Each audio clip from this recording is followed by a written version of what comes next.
आज मैं ले जा रही हूँ आपको एक ऐसी जगह जहाँ शोर सिर्फ लहरों का होता है और जहाँ नेचर अभी भी अपनी असली रूप में जिंदा है। Welcome to Rajhans island, Orissa.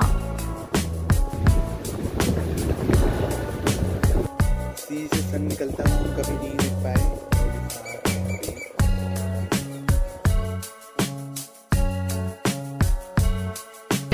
पक्षी भी आ गया है। Oh my God! सब खेल रहे हैं क्या? हेलो, तो क्या आपने कभी एक ऐसा आइलैंड देखा है जहाँ एक तरफ है चिलिका लेक और दूसरी तरफ है बे ऑफ बंगाल का समंदर? मैं बात कर रही हूँ राजहंस आइलैंड, उड़ीसा की। आज के इस एपिसोड का एक इम्पॉर्टेंट एलिमेंट है माय वर्डिक्ट, कि जिस जगह के बारे में मैंने आपको इतना कुछ बताया वहाँ विजिट करना वर्थ इट है भी या नहीं। ज़रूरी नहीं कि मैं वहाँ गई तो आपको भी वहाँ जाना चाहिए। तो ये जानने के लिए कि भाई ये जगह जाने लायक है भी या नहीं, तो stay tuned till the end. चलिए देखते हैं अब आगे डे 7 में मैंने क्या किया और मेरी जर्नी कैसी रही। हमारी जर्नी स्टार्ट हुई सतपड़ा से, which is 50 kilometres from Puri. Odia में सत means 7 and Pada means village. So Satpada means group of 7 villages and it is located on the southern part of Chilika Lake. हमने एक नंबर पे कांटेक्ट किया जो वेबसाइट पे दिया गया था और उन्होंने हमें फॉरेस्ट रेंजर ऑफिस पहुंचने को कहा। वहां से मिल गए हमें हमारे बोटमैन जो हमें ले गए लेक के उस पॉइंट तक जहां से एक्चुअल बोट राइड स्टार्ट होती है। और बस तब शुरू हुआ सफर एक मैजिकल जगह की तरफ, चिलिका लेक के बीचों बीच। और सबसे ब्रेथ टेकिंग मोमेंट जब लेक में दिखते हैं इरावदी डॉल्फिन्स, एक रेयर स्पीशीज जो सिर्फ यही चिलिका लेक में पाई जाती है। इनफैक्ट पूरे इंडिया में यही एक जगह है जहां ये डॉल्फिन्स मिलते हैं और दुनिया भर में भी सिर्फ 2 लगून्स हैं जो इनका घर है, जिनमें से दूसरा है सोंगखा, थाईलैंड, और चिलिका उनमें से एक है।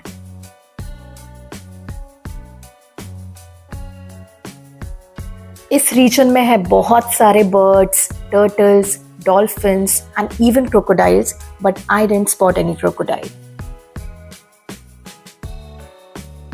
राजहंस आइलैंड आप कैसे पहुंचेंगे, बोट आपको कहाँ से लेनी है आइलैंड तक के लिए, फिर स्टेज मैंने कैसे बुक किए, कितना पे किया, वो सारी डिटेल्स मैंने इस व्लॉग में दी है।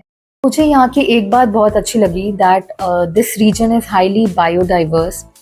नेचर प्रिजर्व रखा गया है, प्राइवेट होटल्स को बढ़ावा नहीं दिया गया है, state government promotes eco tourism, they are the leaders of sustainable tourism in India, from site bookings to establishing centres in environmentally sensitive areas, generating local employment. I feel this model should be replicated throughout India. शाम तक हम राजहंस island पहुंच गए around 4 PM। Stay का package simple था but complete. Lunch, dinner, evening snacks और अगले दिन का ब्रेकफास्ट सब इंक्लूडेड था। राजहंस आइलैंड की हॉस्पिटैलिटी ने दिल छू लिया। हम सिर्फ 2 लोग थे, लंच के लिए भी काफ़ी लेट हो गए थे, फिर भी उन्होंने इंतज़ार किया और प्यार से कहा कि खाना ज़रूर खाएं। इवनिंग स्नैक्स हो या डिनर हो या अगले दिन का ब्रेकफास्ट, सब कुछ टाइम पे सर्व करवाना चाहते थे, एक भी मील मिस ना हो। और सबसे खास बात, वहाँ के मैनेजर इतने अच्छे थे कि हर छोटी बात का ख्याल रखा, जैसे हम मेहमान नहीं फैमिली हो। सच में वहाँ पे जितने लोग थे उन सभी की केयर देखकर मैं सरप्राइज हो गई कि 2 लोगों के लिए भी उनकी सर्विस इतनी वार्म और थॉटफुल थी। तो आपने अभी तक मेरे चैनल को सब्सक्राइब नहीं किया है तो प्लीज़ जाके मेरे चैनल को सब्सक्राइब कर लीजिए। ये इस सीरीज़ का लास्ट एपिसोड है। मैं बहुत जल्द एक नई सीरीज़ के साथ आने वाली हूँ जो कि होगी एक नई जगह के बारे में और मैं उम्मीद करती हूँ कि वो आपको बहुत पसंद आएगी। बट उसके लिए आपका सब्सक्राइब करना बहुत ज़रूरी है क्योंकि तभी आपको मिल पाएंगे मेरे चैनल के टाइमली अपडेट्स। तो प्लीज़ जाके मेरे चैनल को सब्सक्राइब कर लीजिए। लेट लंच के बाद बीच का इंतज़ार नहीं किया जा सकता था, थोड़ी देर ही सही क्योंकि अंधेरा होने वाला था। लेकिन शाम के वक्त वो पहला कदम बीच पर, ओ माय गॉड, प्राइसलेस। लहरें थोड़ा थोड़ा अंधेरे में गुम हो रही थी, हवा में एक ठंडक थी। 30 मिनट्स ही थे हमारे पास, बट वो वक्त बस दिल में रह गया। वापस आए तो चाय और स्नैक्स रेडी मिले, all part of the stay. जो चीज़ मुझे इंस्टेंटली कनेक्ट कर गई थी वो था एनवायरनमेंट सराउंडेड बाय काजू के पेड़ और पाइन ट्रीज। एक ऐसा कॉम्बो जो मैंने पहली बार बीच साइड देखा।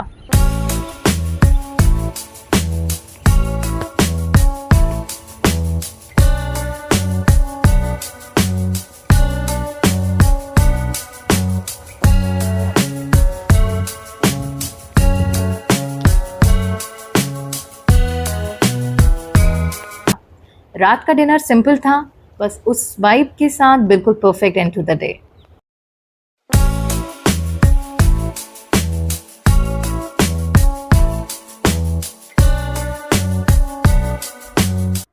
लेकिन नेक्स्ट मॉर्निंग कुछ ऐसा हुआ जो मुझे जिंदगी भर याद रहेगा। बीच पे वॉक करते वक्त हमने देखा एक ऑलिव रिडली सी टर्टल जो पूरा उल्टा पड़ा था, बिल्कुल मोशनलेस। पहले लगा शायद डेड है क्योंकि वहाँ पे काफ़ी डेड टर्टल्स थे बीच पे, पर ध्यान से देखा तो थोड़ी सी मूवमेंट थी। मेरे हस्बैंड ने बिना सोचे उसे जेंटली सीधा करने की कोशिश की।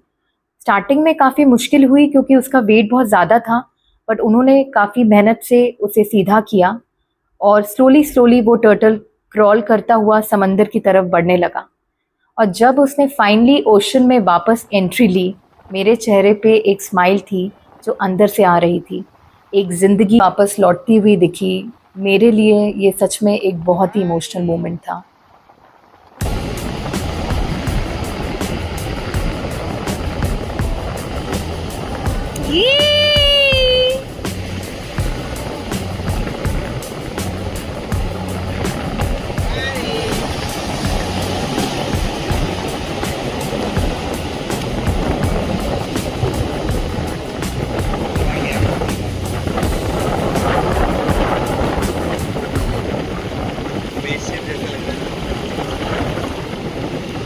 और उसी बीच पे छोटे छोटे बेबी क्रैब्स भी दिखे, सब कुछ अनटच्ड, नेचुरल और बिल्कुल रियल। राजहंस आइलैंड एक जगह नहीं है, ये एक एहसास है जहाँ आप नेचर को महसूस करते हो, बिना फिल्टर, बिना क्राउड, बिना नॉइस। अगर आपको पीस चाहिए, थोड़ा ऑफबीट जाना है और कुछ मोमेंट्स ऐसे चाहिए जो कैमरा नहीं दिल में कैप्चर हो, Rajhans is surely waiting for you.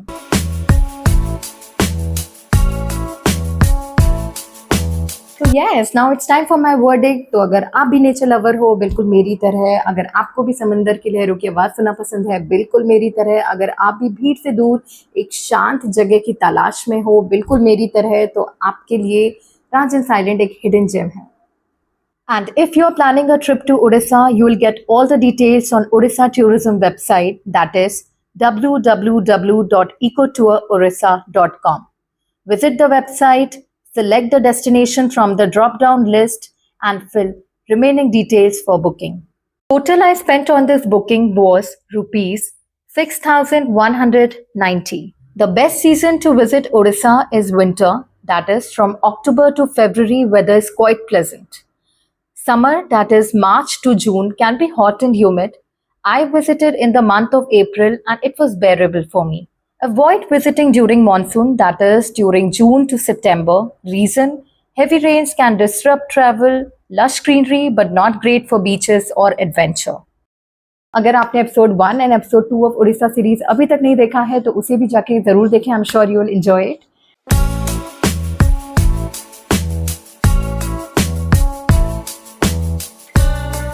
तो आज के लिए बस इतना ही। अगर आपको आज का एपिसोड पसंद आया है तो please like, share and comment करके मुझसे आप अपने एक्सपीरियंसेस भी शेयर कर सकते हैं अगर आपको भी ट्रैवल करना पसंद है, बिल्कुल मेरी तरह। और बहुत जल्दी मैं एक नई सीरीज़ के साथ आने वाली हूँ जिसमें मैं आपको लेके चलूँगी अपने साथ एक नई जर्नी पे, एक नई जगह, जो कि मुझे पता है कि आपको ज़रूर पसंद आएगा। तो अंटिल वी मीट नेक्स्ट, खुश रहिए, keep smiling and God bless you.